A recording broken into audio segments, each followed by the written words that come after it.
Hello, আসসালামু আলাইকুম everyone. Welcome to my page Hasan stories.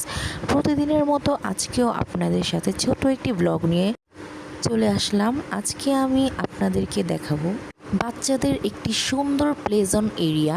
আপনাদের কাছে খুবই ভালো লাগবে, আমার কাছে ভালো লেগেছে, তাই আমি আপনাদের সাথে শেয়ার করতে চলে আসলাম।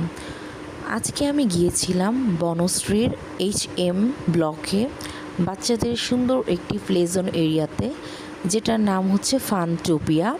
এটা আসলে বাচ্চাদের খেলার জন্য খুবই সুন্দর একটি প্লেজন এরিয়া। এখানে আমি আমার বাচ্চাদের নিয়ে গেছিলাম, ওরা অনেক মজা করেছিল। ওরা আসলে এখান থেকে আসতেই চাইছিল না, কি বলবো, ওদের এটা এত ভালো লেগেছে। তারপরে আমরা চলে যাই খাওয়া দাওয়া করতে। খাওয়া দাওয়া শেষ করে এই তো আমরা রওনা দিলাম বাসার উদ্দেশ্যে। এই তো আজ এই পর্যন্তই। সবাই আমার পেজটিকে লাইক, ফলো, শেয়ার দিয়ে আমার পাশেই থাকবেন। ওকে, থ্যাঙ্কস ফর ওয়াচিং।